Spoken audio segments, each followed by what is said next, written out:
अगर वो कामल खुदा कामल इंसान है, वो अगर रोज़ा रखता है तो मेरी तो ताड़ी जिंदगी के अंदर भी लाजमी कि असी रोज़ा रखें। बाइबल मुकद्दस सानू आइसोलेशन की तालीम देती है, अलग होने की तालीम देती है। किस वक्त अगर पता लगन है आजमाइश आने वाली है, असी अपनी जिंदगी के अंदर आइसोलेट हो जाएंगे, थोड़ा अलग हो जाएंगे। अगर फील हो रहा है कि यह मुआशरा मेरे वास्ते कितने आजमाइश का सबब बन सकता है। मसीह यीशु तुहानू सारिਆਂ ਨੂੰ सलाम। तो रोज़े के अयाम के अज असी रोज़े के ताल्लुक नाल गल करांगे। बाइबल मुकद्दस दे विच रोज़े की बाकायदा तालीम पाई जाती है और यीशु मसीह की जिंदगी साडे वास्ते एक बेहतरीन नमूना है। मत्ती की मार्फत यीशु मसीह के इंजील उहदे बाब नंबर 4 उहदी आयत नंबर 1 ते 2 ते अगर असी देखिए तो बाइबल मुकद्दस लिखा है कि उस टाइम रूह यीशु नूं जंगल च लै गया ताकि इबलीस तो आजमाया जाए। तो 40 दिन ते 40 रात फाका करके आखिर उन्हें भुख लगी। तो बाइबल मुकद्दस विच सानूं एक गल बड़ी वाज़ह मिलती है कि यीशु मसीह ने 40 दिन रोज़ा रखा है। अगर वो कामल खुदा कामल इंसान है, वो अगर रोज़ा रखता है तो मेरी तो ताड़ी जिंदगी के अंदर भी लाजमी कि असी रोज़ा रखिए। खुदा होंदे उन्होंने रोज़ा रखने की जरूरत नहीं, लेकिन कामल बशर होने का सबूत है कि वो अपनी जिंदगी के अंदर एक कामल इंसान होंदे रोज़ा रखन दे ने और ताड़ी ते साडे वास्ते भी लाजमी कि असी रोज़ा रखिए। यीशु मसीह का रोज़ा रखने का की तरीकाकार सी, अज असी अपनी जिंदगी के अंदर उस तरीके भी अपना सकते हैं। बाइबल मुकद्दस के अंदर लिखा है कि यीशु मसीह जिस टाइम बपतिस्मा लिया है उस तो पहलू अपनी फैमिली के विच एक मुआशरे के विच रहना लोगों के विच रहंदे सन, एक माहौल के विच रहंदे सन।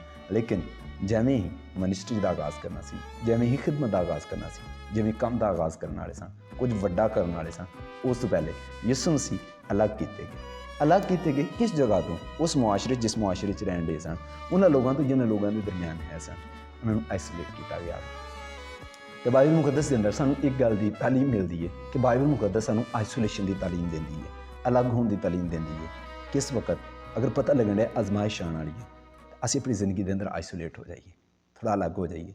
अगर फील हो रहा है कि यह मुआशरा मेरे वास्ते कितने आजमाइश का सबब बन सकता है, क्योंकि अगर कुछ भी सारी जिंदगी के अंदर जो साड़ी जिसम के अंदर कुछ भी तब्दीली आने वाली हो, बुखार होने वाला हो, जुकाम होने वाला हो, सानू फील हो जाता है कि साड़ी जिंदगी के अंदर कुछ ना कुछ साड़ी बॉडी दस देंदी है सानू कि साड़ी जिंदगी के अंदर जिसम का जोड़ा है ना वो एतदाल बैलेंस जोड़ा ना वो बिगड़न दिया है, तो सानू पता लग जाता है।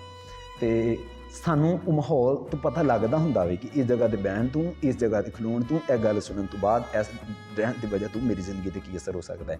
लेकिन अगर असी आइसोलेट नहीं होवांगे, असी अलग नहीं होवांगे, असी आजमाइश पै सकते हैं। यीशु मसीह की गल एक सानू दस दी है कि अलग हो जाइए, आजमाइश पैण तो पहले थोड़ा अलग हो जाइए। यीशु मसीह की गल सानू पहले तो गल दस दी है। दूजे नंबर पर यीशु मसीह की गल सानू एक गल दस दी है, यीशु मसीह ने छड्डिया, यीशु मसीह ने मुआशरे ने छड्डिया, सिर्फ रोटी नहीं छड्डी।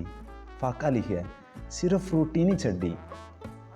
जो यीशु मसीह ने रोज़ा रखा सिर्फ रोटी नहीं छड्डी, यीशु मसीह ने मुआशरे ने छड्डिया, लिखा अलग हो गया, जंगल से चला गया वे जिथे वो अपने प्यारे नहीं सन है, जिथे प्यार करने वाले नहीं सन है, तन्हाई से चला गया, अलग हो गया वे। और अज ईमानदारों ने जिंदगी के अंदर जरूरत इस गल की हैगी। अगर सिर्फ असी रोज़े के सिर्फ रोटी छड्डन दे हैं तो अज खुदा का कलाम मैनूं तो तुहानूं एक गल दिंदा है यीशु मसीह की मिसाल तो, यीशु मसीह की जिंदगी तो कि यीशु मसीह अलग होए ने, अलग हो गए ने। उन्हें सिर्फ रोटी नहीं छड्डी बल्कि उन्होंने मुआशरा छड्डिया, वो माहौल छड्डिया, उन्हें जगह में छड्डिया वे और अपनी जिंदगी में अलग किया वे और जिंदगी के अंदर अपनी आजमाइश के फतह पाए ने। और ताड़ी ते साड़ी जिंदगी के अंदर साड़ी फतह वास्ते एक बहुत पहलू है कि असी अपनी जिंदगी के अंदर अलग होइए।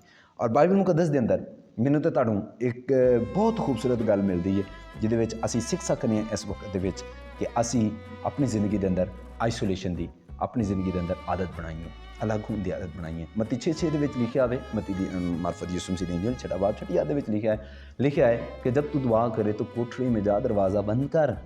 भाई दरवाज़ा बंद कर, आइसोलेट हो जा, अलग हो जा, कोई अंदर ना आ सके, ना कोई ख्याल। और साड़ी जिंदगी के अंदर अगर दुआ दे विच भी हाँ और अगर दरवाजे खुले ने तो अज जरूरत इस गल की दरवाज़े बंद करिए। पौलुस रसूल कहते मैं उन्होंने ख्यालात में कैद करके मसीह का गुलाम बना देना वा।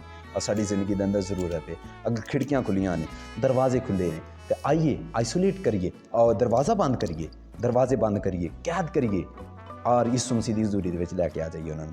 तो दूसरे नंबर पर यसाया 26 बाब 20 आयत विच लिखा है कि खिलवत खाने जा जाओ, दरवाजे बंद कर दो जो तक अजाब टल ना जाए। आइसोलेशन जरूरी है। अगर आजमाइश है, आजमाइश तो गलबा पाने वास्ते आइसोलेशन जा जाओ और यकीनन यीशु गालिब है, असी भी गालिब आवांगे। God bless you.